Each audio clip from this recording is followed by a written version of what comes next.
In 1902, while on a military mission in Central Africa, a German army captain named von Beringe shot and killed two mysterious creatures.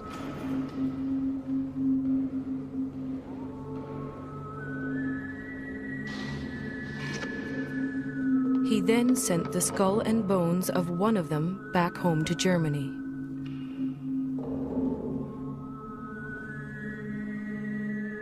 That creature has been luring people back to Central Africa ever since.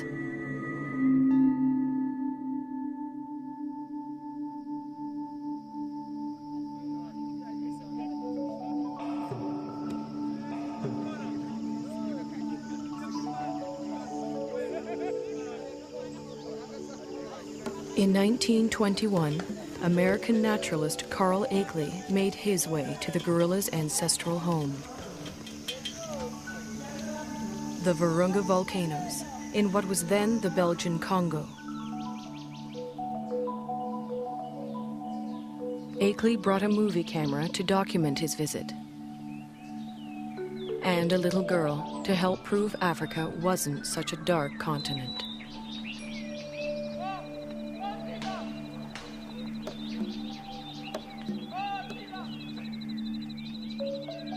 But there was much more to Akeley's expedition.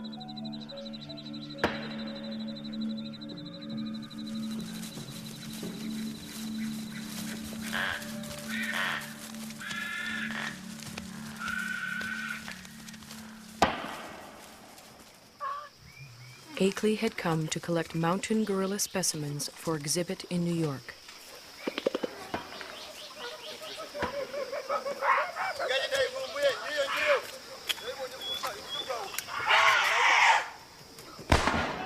But each time the men stared into the eyes of a dead mountain gorilla, they saw a man-like creature staring back at them.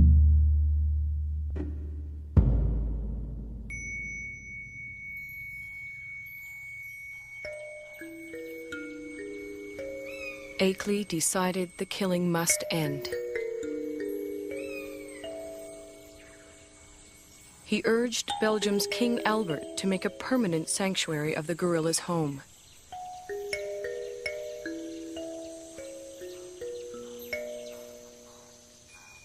Today, in the cold, rainy high ground of Rwanda, Uganda, and Zaire, the gorillas live on much as they have for thousands of years.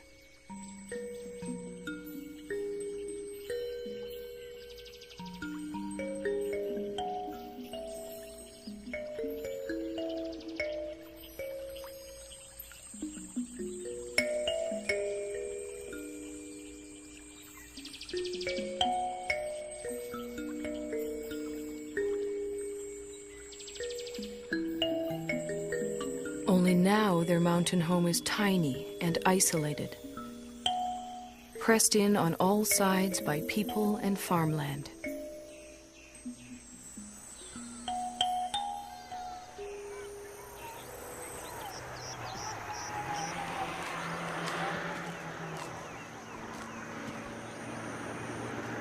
More and more, the mountain gorilla's future lies in human hands.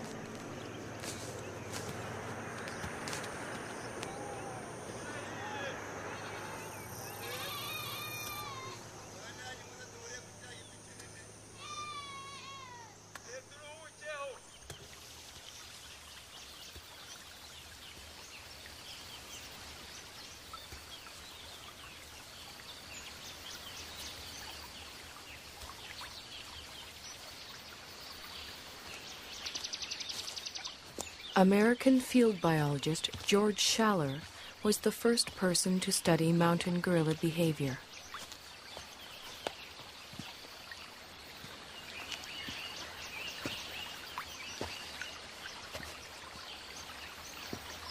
He and his wife Kay spent a year in the forest in 1959.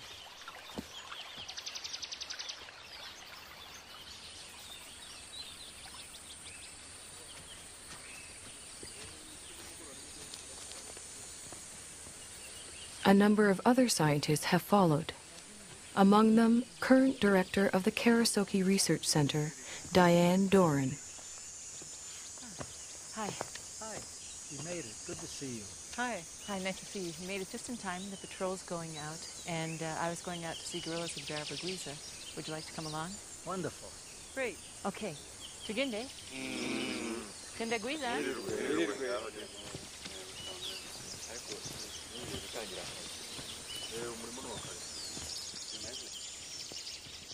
Gorilla researcher Diane Fossey established Karasoke in 1967 in the forest she grew to love.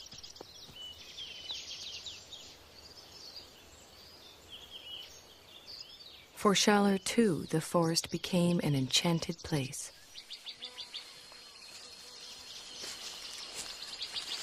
Some of my most magical moments with wild animals were watching gorillas, staying with them day and night. I used to do all my own gorilla tracking.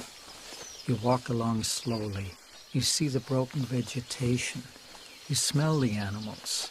There's the musty, somewhat sweet odor of gorillas in the air.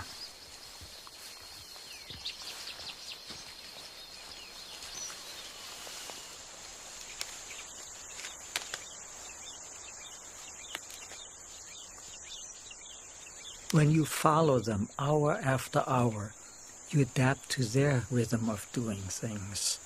You move at their speed. You start thinking at their speed, almost. And that is a lovely feeling for a biologist, to seemingly enter into the lives of the animals without disturbing them.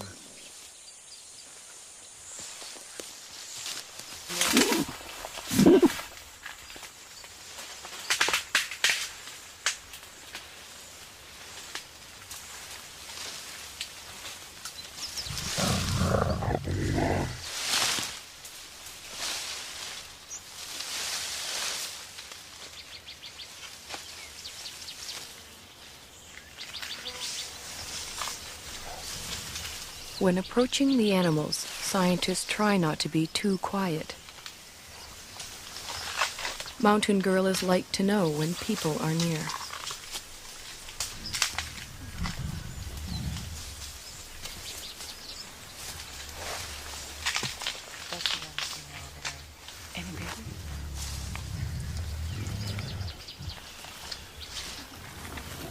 The mountain gorilla's day is spent feeding and resting.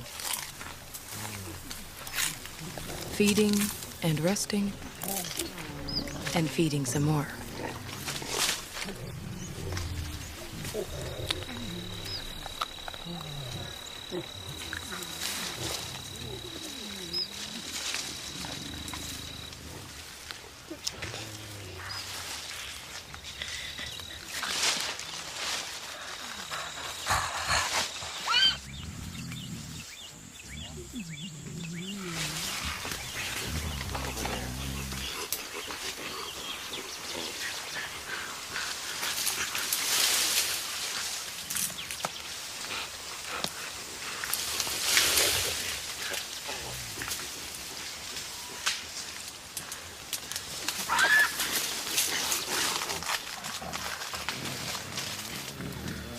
There are only a few hundred mountain gorillas left in the world. Most live as part of a family. The father and protector of this family is the male silverback, Umagumi. He acts as a magnet for the group. The females gather around him. Their infants and offspring gather around them.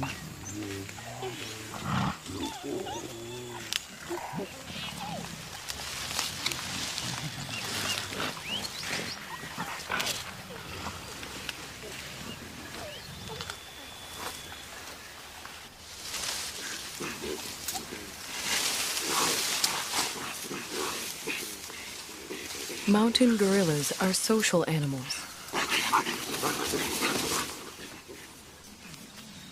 The closeness begins in infancy.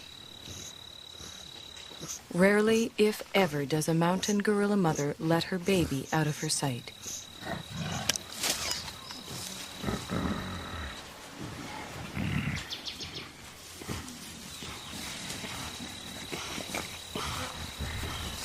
The baby, for his part, likes nothing better than to make contact with the other members of the group.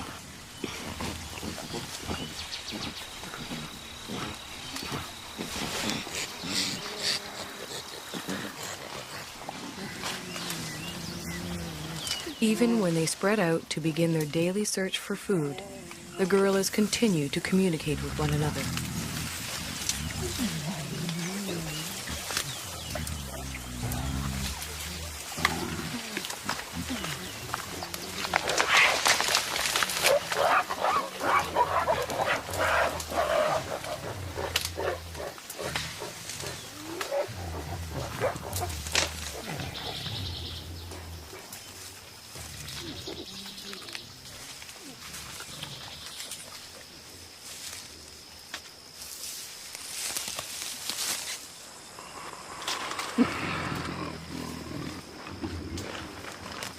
While the adults devote most of their waking hours to foraging for food, the youngsters devote most of theirs to play.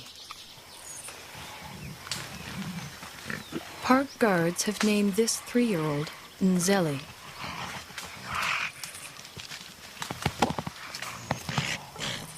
They call his friend Imvura.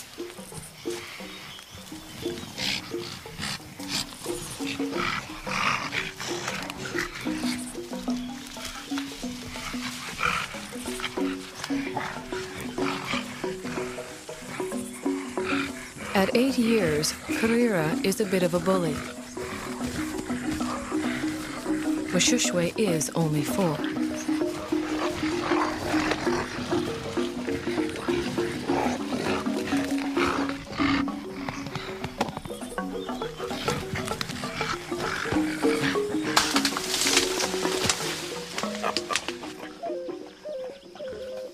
The games they play help the youngsters determine their status in the group.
Childhood can last anywhere from 8 to 12 years, but the gorillas' need to maintain their status never seems to end.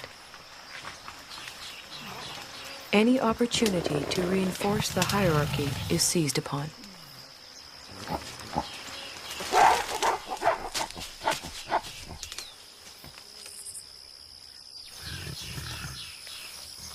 Then comes young adulthood.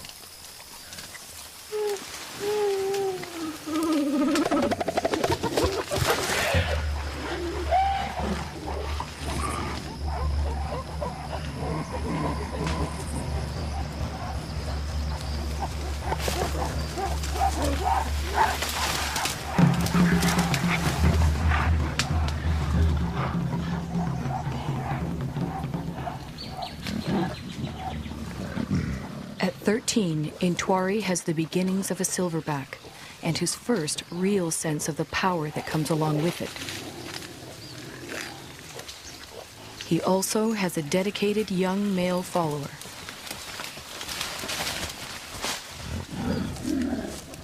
But what Intwari really wants is the attention and allegiance of the females in the group.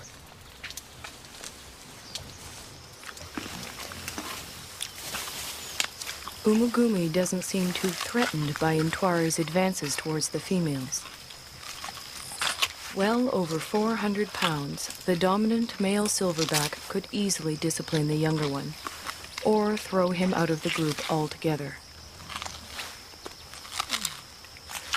For now, Umugumi seems content to focus on the local vegetation, of which he eats some 50 pounds a day.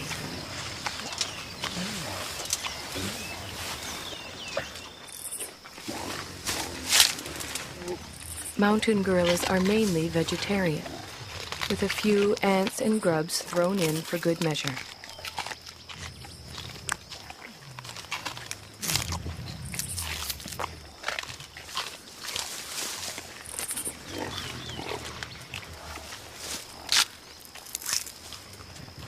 Their staple diet includes a bitter, stinging mixture of thistles, nettles, goosegrass, bamboo, and wild celery.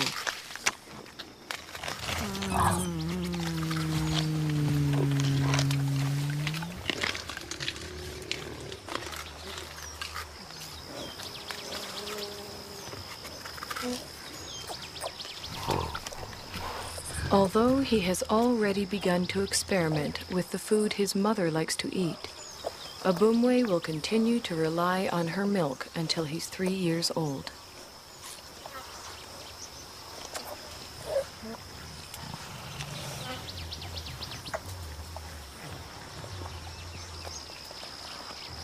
By the time he's 4, Abumwe will be strong enough to forage on his own.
Mountain gorillas are generally well adapted to the world in which they live. But however idyllic their home may appear, for the youngsters in the group, the mountains hold many perils. Many newborns simply don't survive.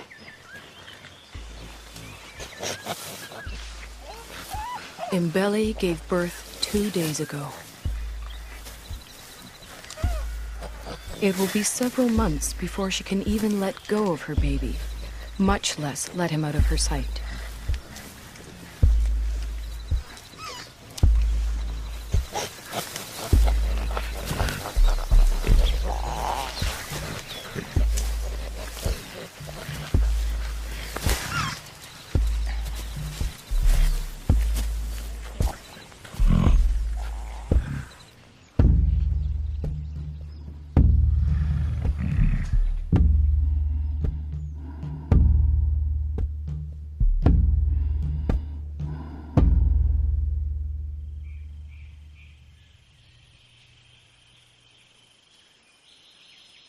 The mountain gorillas are more vulnerable than they know.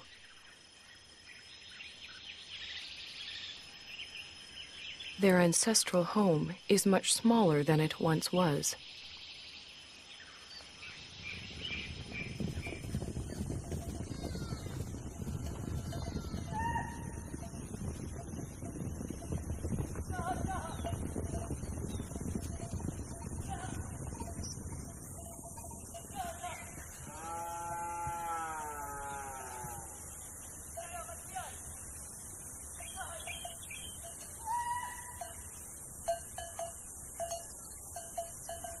All around them, human activity is increasing.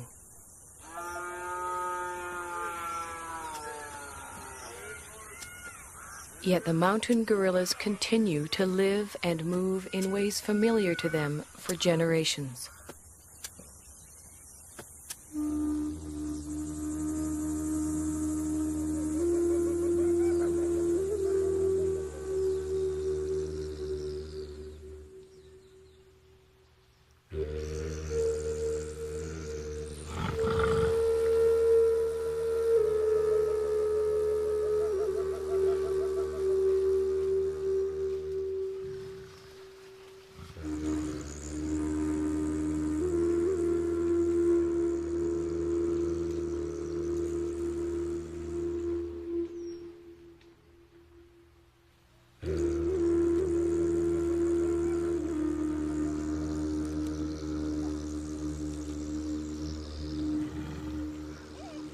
They do not distinguish between thistles and meadows that are inside the park and thistles and meadows that are outside it.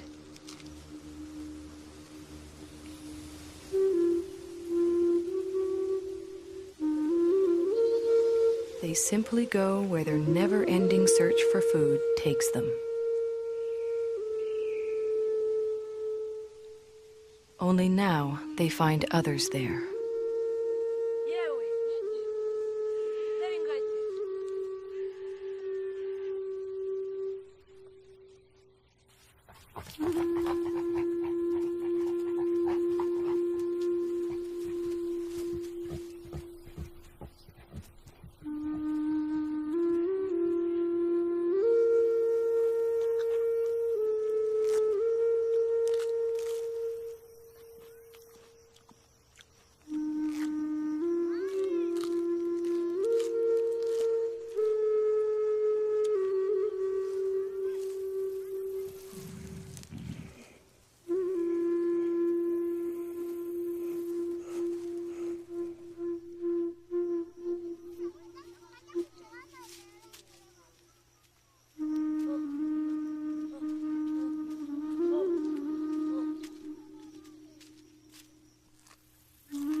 Both the mountain gorillas and their forest sanctuary now receive official protection.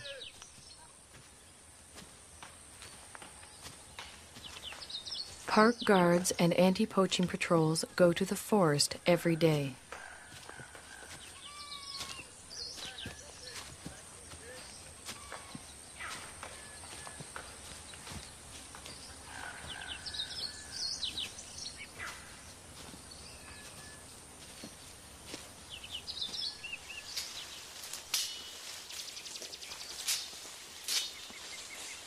To protect the gorillas and all the other wildlife, the patrols search for and destroy snares that local hunters have set for game.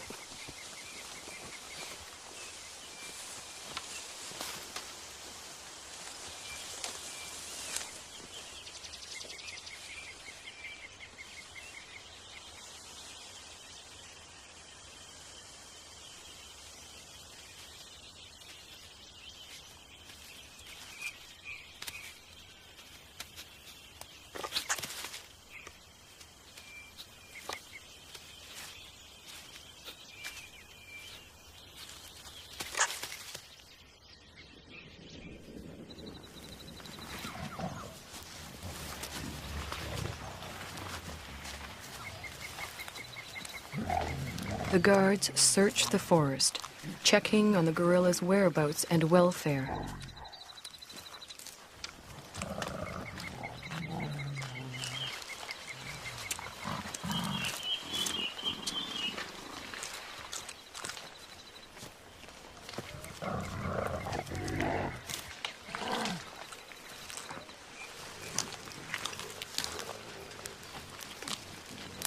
The same guards who name the mountain gorillas at birth follow their progress for years, watching as the gorillas grow to maturity. Over time, a close relationship develops, a bond between the animals and the men.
Almost every day it rains. The mountain gorillas don't seem to like it. They don't seem to know what to do about it either, other than simply wait it out.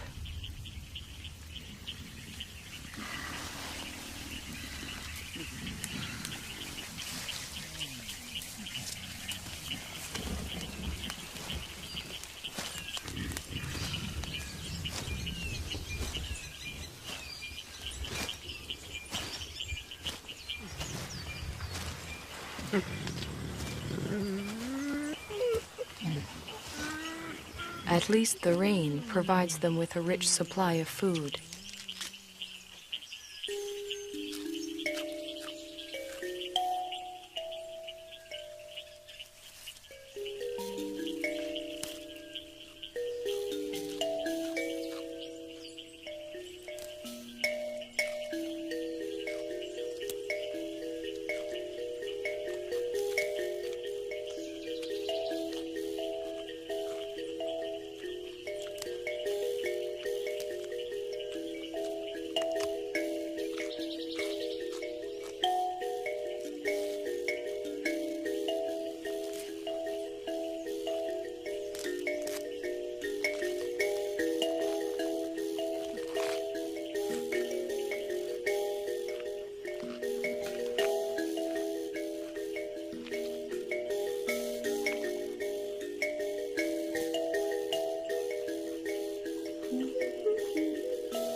After feeding, the family gathers around the silverback, Umagumi.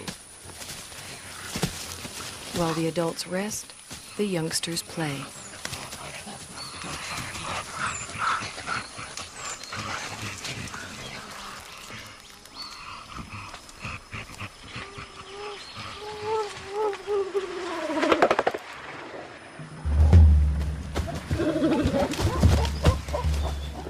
For the group's leading young adult male, it's become much more than play.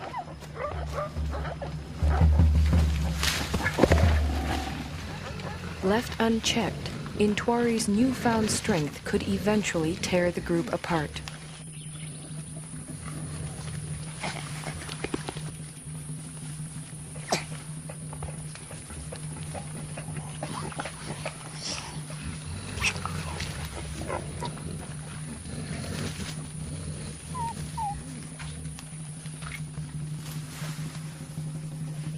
The threat Intwari represents puts females such as Poppy on edge.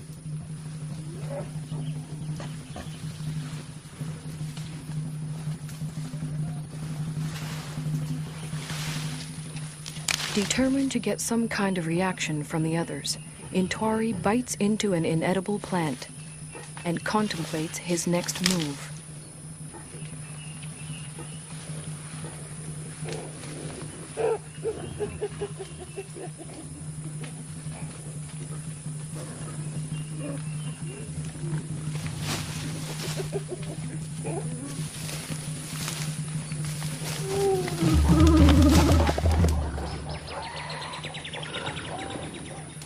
This time, even Umagumi seems uneasy.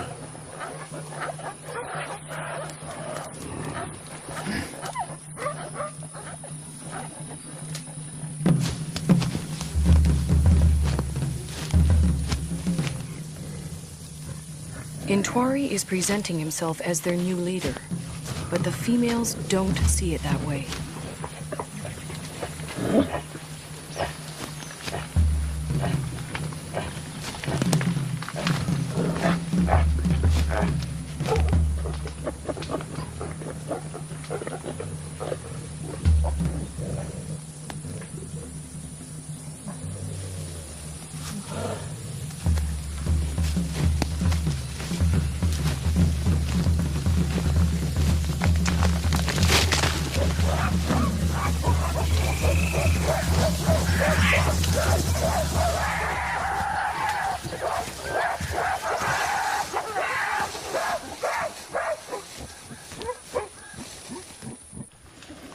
Having forced Intwari out, the group moves on.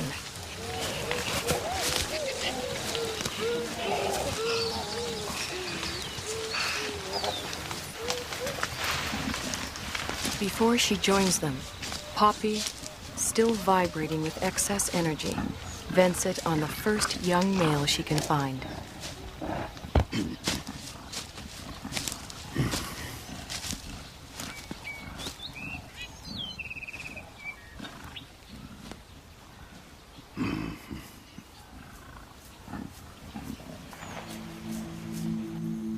To be pushed out for good seems harsh, but what Intwari really needs now is time and space to mature, to the point where he too can have a family of his own.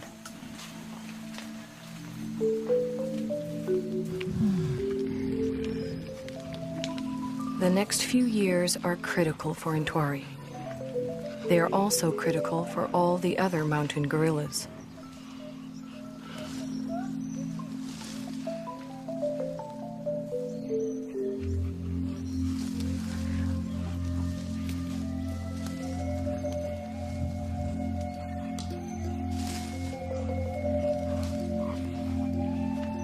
Whether the outside world will allow Intwari and the others the time and space they need is an open question.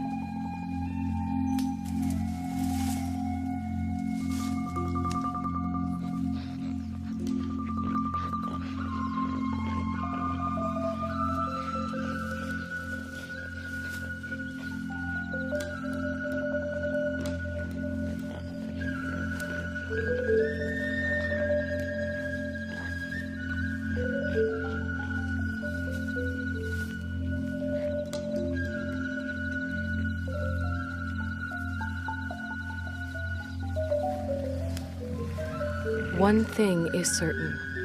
If the mountain gorillas are to survive, we will have to protect them and their forest home forever.